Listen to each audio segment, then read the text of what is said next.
ಧಾರವಾಡ ಕೃಷಿ ಮೇಳ 2025 ಪತ್ರಿಕಾಗೋಷ್ಠಿ ಹಮ್ಮಿಕೊಳ್ಳಲಾಗಿತ್ತು. 13ರಿಂದ 16ರವರೆಗೆ 4 ದಿನಗಳ ಕಾಲ ಪೌಷ್ಟಿಕ ಆಹಾರ ಭದ್ರತೆಗೆ ಮಣ್ಣಿನ ಆರೋಗ್ಯ ಮತ್ತು ಸಾಂಪ್ರದಾಯಿಕ ತಳಿಗಳು ಶೀರ್ಷಿಕೆ ಅಡಿಯಲ್ಲಿ ಆಯೋಜಿಸಲು ಉತ್ಸುಕವಾಗಿದೆ.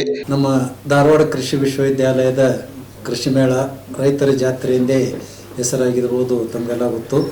ಪ್ರತಿ ವರ್ಷದಂತೆ ಈ ವರ್ಷವೂ ಕೂಡ ಇದೇ ಸೆಪ್ಟೆಂಬರ್ 13ರಿಂದ 16ರವರೆಗೆ ಕೃಷಿ ಮೇಳ ಜರುಗಲಿದೆ.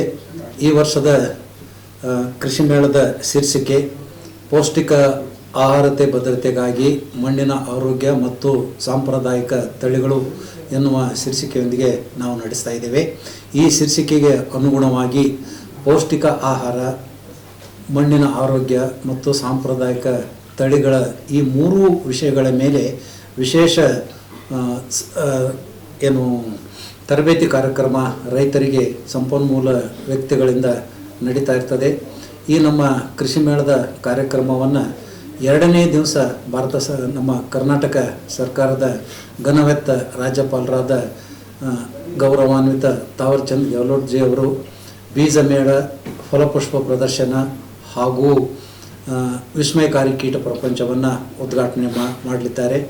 ಮತ್ತು 3ನೇ ದಿನ ಇದು ಸನ್ಮಾನ್ಯ ರಾಜ್ಯಪಾಲರಿಂದ 2ನೇ ದಿವಸ ಈ ಬೀಜ ಮೇಳ, ಫಲಪುಷ್ಪ ಪ್ರದರ್ಶನ ಮತ್ತು ವಿಸ್ಮಯಕಾರಿ ಕೀಟ ಪ್ರಪಂಚ ನಮ್ಮ ರೈತರ ಜ್ಞಾನಾಭಿವೃದ್ಧಿ ಕೇಂದ್ರದಲ್ಲಿ ನಡೀತಾ ಇರ್ತದೆ. ವೇದಿಕೆ ಕಾರ್ಯಕ್ರಮವೂ ಅಲ್ಲೇ ಇರ್ತದೆ.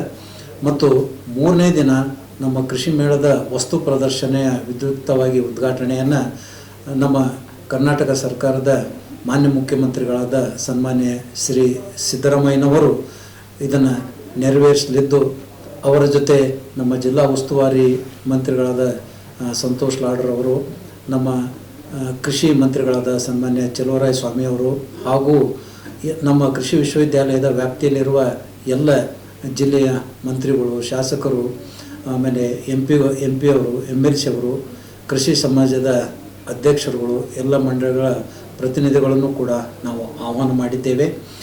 ಕೃಷಿ ಮೇಳದ ಉದ್ಘಾಟನೆಯ ಜೊತೆಗೆ ಪ್ರತಿ ಜಿಲ್ಲೆಗೂ ಒಂದರಂತೆ ಪ್ರತಿ ವರ್ಷದಂತೆ ಶ್ರೇಷ್ಠ ಕೃಷಿಕ ಹಾಗೂ ಶ್ರೇಷ್ಠ ಕೃಷಿ ಮಹಿಳೆಯರಿಗೆ ಪ್ರಶಸ್ತಿಯನ್ನು ಕೊಡಲಾಗ್ತಾ ಇದೆ. ಪ್ರತಿ ದಿನ ಕೃಷಿ ಮೇಳದಲ್ಲಿ ಮಧ್ಯಾಹ್ನ ಸಾಧಕ ರೈತರಿಂದ ರೈತರಿಗಾಗಿ ಕಾರ್ಯಕ್ರಮ ಇರ್ತದೆ.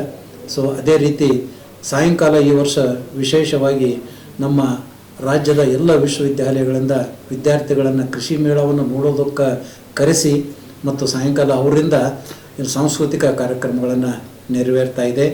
ಮತ್ತು ಮುಖ್ಯವಾಗಿ ಪ್ರತಿದಿನ ನಮ್ಮ ರೈತರ ಜ್ಞಾನಾಭಿವೃದ್ಧಿ ಕೇಂದ್ರದಲ್ಲಿ ಒಂದು ವಿಶೇಷ ಕಾರ್ಯಕ್ರಮ, ಒಂದು ವಿಷಯದ ಬಗ್ಗೆ ಪ್ರತಿದಿನ ಬೇರೆ ಬೇರೆ ವಿಷಯಗಳಲ್ಲಿ ಮಧ್ಯಾಹ್ನ ಆಸಕ್ತ ರೈತರಿಗೆ ವಿಶೇಷ ಉಪನ್ಯಾಸಗಳು ಕೂಡ ನೆರವೇರ್ತವೆ.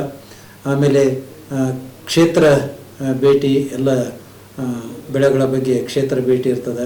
ವಸ್ತು ಪ್ರದರ್ಶನದಲ್ಲಿ ವಿಶೇಷವಾಗಿ ಕೃಷಿಯಲ್ಲಿ ಇರುವಂಥ ಪರಿಕರಗಳು, ಕೃಷಿಯಲ್ಲಿ ಯಂತ್ರೋಪಕರಣಗಳು, ಹೀಗಾಗಿ ಸುಸಜ್ಜಿತವಾಗಿ ಸುಮಾರು 600ರಷ್ಟು ಮಳಿಗೆಗಳನ್ನು ಏರ್ಪಡಿಸಿದ್ದೇವೆ. ಈ ವರ್ಷ ಮುಖ್ಯವಾಗಿ ವಿಶೇಷ ಕಾಳಜಿಯನ್ನು ತೆಗೆದುಕೊಂಡು ಪ್ರತಿ ವರ್ಷ ಸೆಪ್ಟೆಂಬರ್ದಲ್ಲಿ ಮಳೆ ಇರೋದರಿಂದ ಮಳೆಯಲ್ಲಿ ರೈತರು ನೆನೆಬಾರ್ದು ಮತ್ತು ವಸ್ತು ಪ್ರದರ್ಶನ ಮಾಡುವಲ್ಲಿ ಎಲ್ಲ ಪರಿಕರಗಳು ತೊಯ್ಯಬಾರ್ದು ಅನ್ನುವಂಥ ಒಂದು ದೃಷ್ಟಿಯಲ್ಲಿ ಇಡೀ ನಮ್ಮ ಕೃಷಿ ಮೇಳವಾದ ಒಂದು ಸೈಟನ್ನು ಜರ್ಮನ್ ಟೆಂಟ್ ಹಾಕುವುದರ ಮೂಲಕ ಮಳೆಯಾಶ್ರಿತವಾಗಿ ಎಲ್ಲರಿಗೂ ಅನುಕೂಲ ಮಾಡಿಕೊಟ್ಟಿದ್ದೇವೆ.